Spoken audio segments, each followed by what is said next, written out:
अस्सलाम वालेकुम। प्रोग्राम तज्जिया के साथ मैं हूं उमर दराज गोंदल। आज भी पाकिस्तान तहरीक इंसाफ ने अडियाला के बाहर इकट्ठ किया, सुहेल आफरीदी पहुंचे, लेकिन आज फिर मुलाकात नहीं हुई। तहरीक इंसाफ क्या सारी की सारी सियासत अडियाला की मुलाकात तक महदूद हो गई है, जो कि अब मुलाकात भी नहीं हो रही? वो तहरीक इंसाफ जिसने इमरान खान को रिहा करवाना था, अब इमरान खान तक रसाई ही उनका सबसे बड़ा इम्तिहान बन गया है। दूसरी तरफ हमने देखा कि खैबर पख्तूनख्वा की हुकूमत को छोड़ के वहां पर गिलगित बल्तिस्तान के अंदर एक इलेक्शन हो रहा है। आज मियां नवाज शरीफ भी वहां पर गए हुए थे। मियां नवाज शरीफ ने आज वहां पर अवामी इज्तिमा से खिताब किया, लेकिन यूं लगा कि नवाज शरीफ जब 2017 में नाअहल हुए थे तो जीटी रोड से जब गए, मुझे क्यों निकाला, एक मार्च किया था, आज एक बार फिर नवाज शरीफ उसी दौर की बात करते हुए दिखाई दिए और लोगों से शिकवा करते हुए दिखाई दिए, बावजूद इसके कि वो वापस आए और आज उनकी पार्टी हुकूमत में है, उनकी साहबजादी पंजाब में वजीर आला है। लेकिन यूं लगता है कि वो 2017 का उनका जो जख्म है वो अभी तक मुंदमिल नहीं हुआ। अच्छा, अब आगे चलते हैं और उससे हटके बिलावल जरदारी ने भी आज खिताब किया। वो आज एक बार फिर इस्लामाबाद की बात कर रहे थे। पहले भी उन्होंने कहा कि वो इस्लामाबाद से सब कुछ चलाना चाहते हैं। आज बेनजीर इनकम सपोर्ट प्रोग्राम की बात की। इन दोनों तकरीरों को सुन के यूं लगा कि जैसे इस्लामाबाद के अंदर शायद पीटीआई की हुकूमत है और मुस्लिम लीग नून और पीपल्स पार्टी जो हैं वो अपोजिशन के अंदर हैं। सो वो इस्लामाबाद की हुकूमत से शिकवा कर रहे हैं, हालांकि इस्लामाबाद के अंदर पीपल्स पार्टी और मुस्लिम लीग नून की ही हुकूमत है। ऐसे में फिर बहुत सारे ऐसे इशारे, जब बजट आने वाला है, पहले बताया गया कि कल कौमी इक्तिसादी काउंसिल का इजलास होगा जिसको पोस्टपोन किया गया है, फिर बजट के हवाले से कहा जा रहा है उससे पहले कुछ कानून साजी का इम्कान है। पीपल्स पार्टी अभी नहीं मान रही क्योंकि 28वीं तरमीम के हवाले से बहुत सारी बातें हुई हैं, लेकिन 28वीं तरमीम पर क्या बात होनी है, जिसका कल कराची और गवादर को विफाक के मातहत लाने के हवाले से पहला इशारा आया कि कुछ ना कुछ ऐसा जरूर चल रहा है। इन तमाम अहम मौज़ूआत के ऊपर हमने बात करनी है। आगाज आज हम प्रोग्राम हिस्से में तहरीक इंसाफ की सियासत और तहरीक इंसाफ का अपोजिशन के तौर पे जो किरदार है उसके ऊपर बात करेंगे। हमने आज तहरीक इंसाफ के रुकन कौमी असम्बली और मरकजी रहनुमा अली मोहम्मद खान साहब को दावत दी है। अली मोहम्मद खान साहब ने हमें ज्वाइन कर लिया। जनाब, आपके वक्त का बहुत शुक्रिया। मुझे बताइए कि अगर हम देखें, बातें कुछ हो रही थी कि शायद कोई मुज़ाकरात, कोई बातचीत जो काफ़ी अरसे से सुन रहे थे, अडियाला के बाहर आज भी सुहेल आफरीदी पहुंचे हुए थे, खान साहब की बहनें भी थी, आज भी मुलाकात नहीं हुई। फिर जीबी के अंदर सलमान अकरम राजा साहब ने शिकवा किया कि उनको नहीं जाने दिया गया।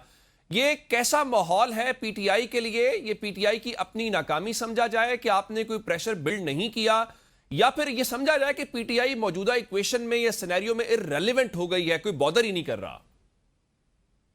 ठीक मौका था संजानी पे, जाया किया डी चौक पे। अगर आगे ना आते, अब हर वक्त 24 नवंबर जैसी मोमेंट्स नहीं क्रिएट हो सकती है, खासकर जब गोलियां चली हो। तो एक तो ये है। दूसरा, मैंने अपनी जमात को बारहा कहा है, ये पॉपुलर बयानियां नहीं है जो मैं बात करता हूं। ठीक, वो कहते हैं निकल आओ बस सारे और लाखों लोग। मैं कहता हूं देखो, अगर कोई रास्ता गुफ्तगू का है उसको जाया मत करो। ठीक, 2-3 बार मुज़ाकरात के ऑप्शन हम लोगों से जाया हुए हैं। अच्छा, और अगर हुकूमत की तरफ से ऐसी कोई ऑप्शन आई थी, एक मुज़ाकराती कमेटी, आपको बखूबी याद होगा, थोड़ा सा मैं आपको पीछे ले जाऊंगा, दिसंबर 2024 था शायद। ठीक, उस अवाइल में एक कमेटी बनी थी मुज़ाकराती, राना सनाउल्लाह साहब अली जी, जिसके तर्जुमान थे साहबजादा हामिद रजा साहब, आपको याद होगा। वो मौका क्यों जाया हुआ? और अभी भी मैंने मोहतरम अपोजिशन लीडर जनाब महमूद खान अचकजई से पूछा कि क्या वज़ीर आज़म साहब की ऑफर है, ठीक, मुज़ाकरात की उनका है।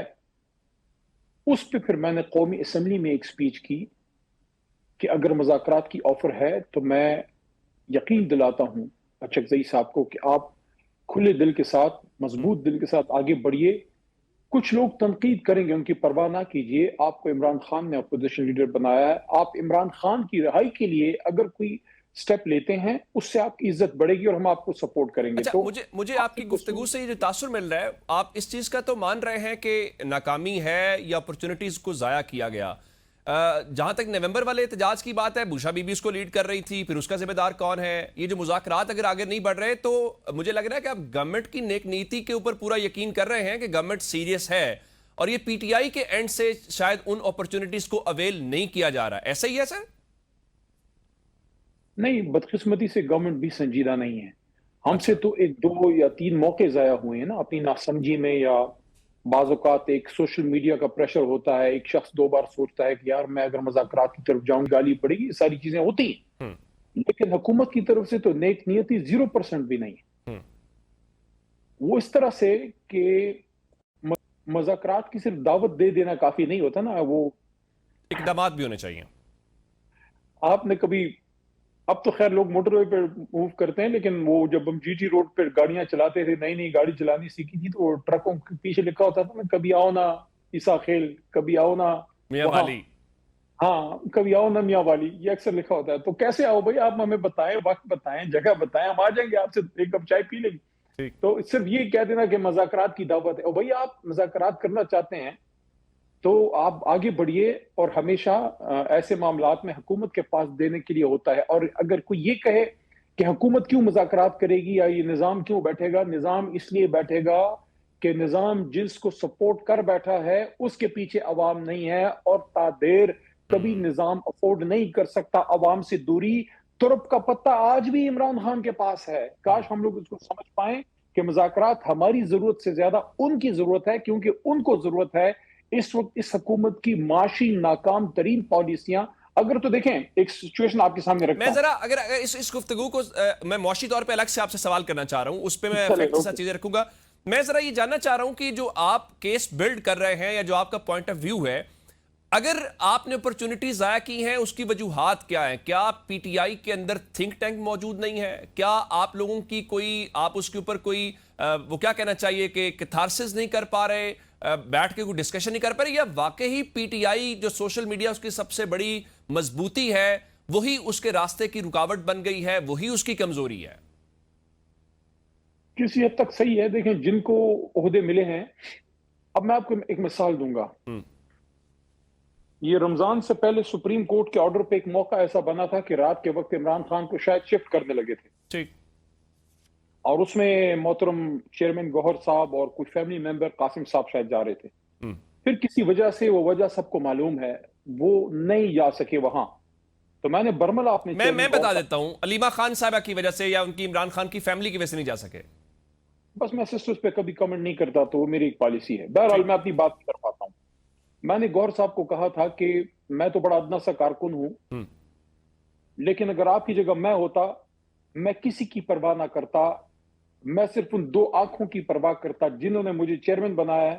ہم، میں عمران خان سے جا کے ملتا اور باہر آ کے پریس کانفرنس کرتا کہ میں عمران خان سے ملا ہوں، ان کی آنکھ کی حالت یہ ہے، فلانا یہ ہے، وہ ہے، یہ ہے. اور اس پہ پھر میں پریس کانفرنس کر کے چیزوں کو پولیٹیکلی ڈیل کرتا اور عمران خان کے سے ملاقات کا راستہ بناتا. تو میں سمجھتا ہوں کہ گوہر صاحب بڑے نیک نیت ہیں، ہم، لیکن ان تھوڑا سا دل بڑا کرنا ہوگا، تھوڑا پریشر لینا ہوگا. ہم ان کے پاس ہیں، ہم ہم. سپورٹ کرتے ہیں. میرا کوئی ایجنڈا نہیں ہے، نہ کسی عہدے کو ٹارگٹ کرتا ہوں، نہ کبھی زندگی میں ٹارگٹ کیا ہے. لیکن میں یہ کہتا ہوں کہ جن کے پاس عہدے ہیں نا، کوئی اپوزیشن لیڈر ہے، کوئی وزیر اعلیٰ ہے، کوئی چیئرمین ہے، کوئی جنرل سیکرٹری ہے، پھر آپ مضبوط تگڑے فیصلے کریں اور ریزلٹ اورینٹڈ کریں. دیکھیں ایک ہوتا ہے پلینگ ٹو دی گیلریز کہ لوگ خوش ہو جائیں، نہیں. ایک ہوتا ہے کہ موقع پاس کریں کہ یار بس وہ کہیں یار یہ کچھ کر رہے ہیں. نو، ریزلٹ اورینٹڈ. نہیں تو پھر سیاسی فیصلے اور کیسے ہوں گے؟ دیکھیں جب بیرسٹر گوہر کو پارٹی چیئرمین بنا دیا تو یہ تو ان کی ثواب دید ہے. جس طرح سے محمود خان چکزئی صاحب کو علامہ راجہ ناصر عباس صاحب کو ذمہ داری دے دی ہے، تو پھر تو آپ کی قیادت فیصلے نہیں کر پا رہی، وہ سیاسی بوجھ نہیں اٹھا پا رہی، یا ان کے پاس کوئی حکمت عملی نہیں ہے. دیکھیں بیرسٹر گوہر ایک جنٹل مین آدمی ہے، یہ میں آپ کو بتا سکتا ہوں، اچھے آدمی ہے. ہم، لیکن ان کو تھوڑا مضبوط اب فیصلے کرنے پڑیں گے. اور چکزئی صاحب کا جہاں تک تعلق ہے، ان کا ایک ہی مینڈیٹ ہے. کبھی پاکستان کی تاریخ میں 80-90 سیٹوں والی جماعت نے ایک سیٹ والے کو اپنا اپوزیشن لیڈر نہیں بنایا. ایک ہی کام کے لیے لگایا ہے کہ عمران خان صاحب کی رہائی کے لیے مذاکرات کریں. ہم. تو ان کی طرف سے جب یہ بات آئی کہ میں وزیر اعظم ہاؤس نہیں جاؤں گا یا اسپیکر ہاؤس نہیں جاؤں گا، تو میں نے یہ پارلیمنٹری کمیٹی میں بھی یہ اپنی جو ہماری ہے پارلیمنٹری پارٹی، اس میں بھی یہ تجویز رکھی ہے، اور قومی اسمبلی کے فلور پہ بھی، اور آج آپ کے پروگرام پہ بھی کہہ رہا ہوں میں، اور بھی پروگرام میں یہ بات کی ہے کہ اس کو انا کی جنگ نہیں بنانی چاہیے. वजीर आजम को भी और अपोजिशन लीडर को भी। मेरी ये बातें सख्त शायद लोगों को लगें जिनके बारे में कर रहा हूं, लेकिन मैं ये कह रहा हूं मैं कि आपकी सारी ये तजवीज़ बड़ी साइब तजवीज़ है, मैं सिर्फ आपसे ही जानना चाहता इस हूं पे चूंकि मैं अपनी इस पे बात पूरी कर लूं। हाँ, मैंने ये बात की है कि हमारी अना की जंग में उसकी हिद्दत 45 डिग्री से 50 डिग्री सेंटीग्रेड अडयाला जेल का कैदी नंबर 804 भुगत रहा है। हम्म, अगर हम आज मुज़ाकरात की तरफ बढ़ते हैं, कोई रास्ता बनाते हैं, परसों कोई बात बनती है, कोई तरसों मुलाकात होती है, कोई आगे का रास्ता, तो सहूलत किसको मिलेगी? उसको मिलेगी जिसकी वजह से मैं एमएनए हूं, कोई वजीर आला है, कोई अपोजिशन लीडर है, कोई चेयरमैन है। ठीक। और अगर हम कहते हैं नहीं, तो मैंने तजवीज दी है, उस पर प्लीज आप भी गौर कीजिएगा। और वो तजवीज मैंने ये दी है कि ना चकजई साहब प्राइम मिनिस्टर हाउस तशरीफ ले जाएं और ना वजीर आजम साहब अपोजिशन लीडर के चैम्बर में आए, बल्कि दोनों उसी कॉन्स्टिट्यूशन रूम में बैठे जो एक बहुत बड़ी एक इंपॉर्टेंट कमेटी है। ठीक। पार्लियामेंट हाउस सबका है ना।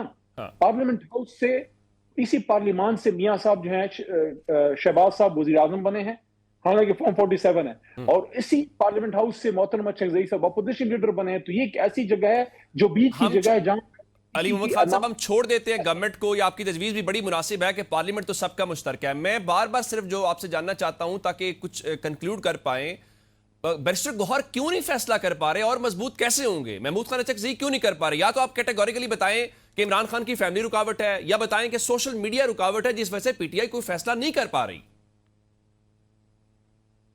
नहीं, मेरे ख्याल में मुख्तलिफ अवामिल हो सकते हैं, हो सकता है सोशल मीडिया भी हो, लेकिन यहाँ पे मैं किसी और को दोष देने की बजाय मैं जिम्मेदार शख्सियत, चाहे गौर हो, चाहे कोई और जनरल सेक्रेटरी हो, चाहे कोई भी जिम्मेदार हो जिसके पास जिम्मेदारी है, आप जब जिम्मेदारी लेते हैं तो आपको फिर प्रेशर लेना होता है। इस वक्त इमरान खान साहब की रिहाई के लिए रास्ता क्या है? देखें, मैं साफ साफ बात करूंगा। मैं ख्याल की दुनिया में, मैं प्रैक्टिकल सियासतदान हूं, मैंने अमली दुनिया में कदम रखा है और मैं आइडियलिज्म बहुत रहा है, इमरान खान साहब से सीखी है, लेकिन मैं ये समझता हूं कि हासिल आप वही कर पाते जिसका आपको रास्ता मालूम है। मिसाल ऐसी है कि अगर आप हज के लिए चाहते हैं, अभी हाल ही में हज हुआ है, सबको मुबारक हो, तो 3 रास्ते हैं, या आपने हवाई जहाज से जाना है, या बहरी जहाज से, या गाड़ी में बैठ के जाना है। गाड़ी में बैठ के जा नहीं सकते, जंग लगी हुई है। बहरी जहाज के जाने का अब जमाना नहीं रहा, तो एक ही ऑप्शन है कि फिर आप जहाज पे जाएंगे। अगर आपने उस पर भी नहीं जाना, इसका मतलब आप जाना ही नहीं चाहते। आपके पास 3 रास्ते हैं इमरान खान की रिहाई के। एक है मुज़ाकरात, एक है भरपूर पूरे मुल्क में लाखों के एहतजाज, और तीसरा है अदालत। अब मुझे इस पे सिर्फ 1 मिनट में, बल्कि आधे मिनट में कंक्लूड करने दें ताकि लोगों को सिचुएशन क्लियर हो जाए। 26वीं से 27वीं तरमीम के बाद अदलिया की हालत ऐसी नहीं है कि आप तवक्को रखें कि वो इमरान खान साहब को ऑर्डर से निकाल देंगे। और ये बात मैंने इमरान खान साहब को खुद की थी उनकी बेगम साहबा की मौजूदगी में कि 26वीं तरमीम के बाद मैं इस अदलिया में, हालांकि मैं वकील हूं, बड़े अफसोस से ये बात मैंने उनको कहा कि मुझे करनी पड़ रही है कि यहां मैं नहीं देख रहा यहां से आप निकलेंगे। नंबर 2, 10 लाख बंदा अगर रोड पे निकला, एक प्रेशर पड़ेगा। और ये मैंने खान साहब को कहा कि आपका अगर कोई कहता है कि 10 लाख बंदा रोड पे है, सॉरी, वो आपसे झूठ बोल रहा है, मैं आपका वर्कर हूं, मैं आपके सामने सच बोलना है। एक ही रास्ता है, पॉलिटिकल डायलॉग, चाहे किसी को अच्छा लगे चाहे किसी को बुरा लगे। हाँ, अगर कोई ऐसी सिचुएशन बनती है कि पुरअमन 10 लाख बंदा निकलता है, उसके लिए भी मैंने तजवीज दी है, फिर ये अच्छी एक्टिविटी हो जाती है डयाला के बाद, लेकिन उससे इमरान खान निकलेगा नहीं। एक ही फिर रास्ता है, पूरे मुल्क में प्रेस क्लब्स में एक दिन में पुरअमन निकलें और किसी हसास जगह पे ना जाएं, ताकि फिर 9 महीना हो, और फिर वहां पे जब निकले फिर बैठ जाएं। नहीं तो कुछ हो भी नहीं रहा ना, मुज़ाकरात हो रहे हैं न। मैं इसको और तरह से सवाल कर लेता हूं। तो मेरा नुक्ता है ना, क्या पीटीआई जो उसको कहती है कि हम बड़े मकबूल हैं, हमें बड़े वोट मिलते हैं, क्या उनकी स्ट्रीट पावर, जो उनकी एक जमाने में कहते थे हमारी ताकत है, क्या स्ट्रीट पावर अमलन तहरीक इंसाफ की खत्म हो गई है कि वो लोगों को नहीं निकाल पा रहे, जिसकी वजह से कोई सिस्टम के ऊपर, हुकूमत के ऊपर किसी किस्म का कोई प्रेशर नहीं है? 2 वजूहात है, मैं इससे तो कतई इनकार करूंगा। स्ट्रीट पावर बड़ी है, कम नहीं हुई, लेकिन स्ट्रीट पावर में को जब आप कन्वर्ट करते हैं वोट में, उसके लिए कंड्यूसिव माहौल चाहिए होता है, एक पॉलिटिकल माहौल चाहिए होता है। अगर अभी आप देखें कश्मीर में और जीबी में जो हुआ है कि हम जैसे लोगों को जाने तक नहीं दिया, हमारे बहुत से लोगों को रोका गया, हालांकि मियां साहब, बिलावल साहब, इस तरह की बाकी उनकी क़यादत जारी है। तो ऐसे हालात में ये तवक्को करना कि लाखों लोग निकल आएंगे जबकि सामने से गोलियां भी चल रही हो, वो थोड़ा मुश्किल होता है। हाँ, अगर हालात ऐसे हो, इलेक्शन वाला माहौल है, आपने देखा 24 के इलेक्शन में, 2024 के 8 फरवरी को पंजाब में, लाहौर, फैसलाबाद, गुजरात, सिंध, कराची, कोटा, हर जगह बंदा निकला है, क्योंकि उनको एक होता है कि यार आप जाके वोट डालने के लिए लोग निकल आते हैं, लेकिन गोली खाने के लिए कम लोग निकलते हैं। और क्योंकि इस वक्त सूरत हाल बदकिस्मती से پولیٹیکل احتجاج کا راستہ روک دیا گیا ہے 26 نومبر کو گولی مار کے. تو اس وجہ سے ہماری لیڈرشپ، اور یہاں پہ میں اپریشیٹ کروں گا چغزئی صاحب کو اور گوہر صاحب اور اپنا سلمان راجہ صاحب تینوں کو، کہ ان سب کی متفقہ میرے خیال میں جو میں سمجھوں رائے یہ ہے کہ وہ کارکن کو گولی کے سامنے کھڑا نہیں کرنا چاہتے، ٹھیک. کیونکہ وہ سب چلے اب ہم نے پی ٹی آئی کے اور آپ کے اس کے اوپر بات کر لی. میں ذرا ایک اور آپ کے اپوزیشن، چونکہ آپ بھی اسمبلی کے اندر تقریر بھی کرتے ہیں، بڑا مؤثر بولتے بھی ہیں، اس گورنمنٹ کو ہاؤس کے اندر بھی کوئی ٹف ٹائم نہیں ہے. یعنی میرے سامنے فیکٹس پڑے ہوئے ہیں کہ آپ دیکھیں کہ جو خسارہ ہے، تجارتی خسارہ، اس میں اضافہ ہو گیا ہے. مہنگائی جو ہے اس میں اضافہ پچھلے مہینے کے حوالے سے بتایا گیا ہے کہ گزشتہ 23 مہینے کا مہنگا ترین مہینہ تھا. پھر ریمیٹنسز کا ہے. یعنی گورنمنٹ کے جو انڈیکیٹرز ہیں وہ آپ ٹیکس شارٹ فال کو دیکھ لیں، وہ گورنمنٹ کے خلاف ہیں. لیکن گورنمنٹ کو کوئی پریشانی ہاؤس کے اندر بھی نہیں ہے. ایز اے اپوزیشن بھی آپ کا ایک رول ہے. عمران خان کی رہائی سے ہٹ کے بھی پی ٹی آئی کے پاس ایک مینڈیٹ ہے اپوزیشن کا، وہ بھی تو پی ٹی آئی ڈیلیور اپنے رول کے حوالے سے نہیں کر پا رہی. وہ کس کی ناکامی ہے؟ اس میں ہمارا بڑا رول بنتا ہے. اور میں پہلے دن سے، جب سے یہ اسمبلی بنی ہے، ہم سیشن میں آئے ہیں. پہلے عمر ایوب بھائی صاحب ہمارے تھے اپوزیشن لیڈر، اور محترمہ سرتاج گل وزیر صاحبہ ہماری پارلیمنٹری لیڈر تھی. میں اس وقت بھی یہ کہتا تھا اور میں اب بھی یہ کہتا ہوں اور میں کہتا رہوں گا، کیونکہ میں بلیو کرتا ہوں کہ میں آخری بال تک کھیلنا ہے. پارلیمنٹری ٹولز آپ کو یوز کرنے ہوتے ہیں. پارلیمنٹ کے فلور پہ when you speak that becomes history. باقی جو آپ چیخ و پکار کرتے ہیں وہ ہسٹری نہیں بنتی. آپ حکومت کو تکلیف کس سے ہوتی ہے؟ جب آپ ان کی فسکل پالیسیز، ان کی غلط معاشی پالیسیاں، لوڈ شیڈنگ، مہنگائی، یہ پیٹرول بم، اس کو آپ اٹھاتے ہیں تو وہاں سے ان کی جان جاتی ہے. اس لیے میں نے اپنی جماعت کو ابھی پھر یہ بات کی ہے. پچھلی 8 گھنٹے کی پارلیمنٹری پارٹی میٹنگ میں ان کو کہا ہے کہ آپ پارلیمنٹ کے فلور کو بھرپور یوز کریں. ان کی خارجہ پالیسی، ان کی داخلہ پالیسی، ان کی معاشی پالیسی، ان کی لا اینڈ آرڈر، ان کی گورننس، اس کو یعنی یہ ایکسپوز تو کریں. آپ یہ عملاً مان رہے ہیں کہ پارلیمنٹ کا جو فورم ہے اس کو آپ مؤثر طریقے سے استعمال نہیں کر پا رہے، اس کی افادیت کا شاید اندازہ نہیں ہے، یا ابھی اس طرف دھیان نہیں ہے. دیکھیں، قیادت پہ ایک پریشر ہے احتجاج کا. قیادت پہ ایک پریشر ہے کہ آپ ان کو ٹف ٹائم دیں. دیکھیں، میری نظر میں ٹف ٹائم کیا ہے؟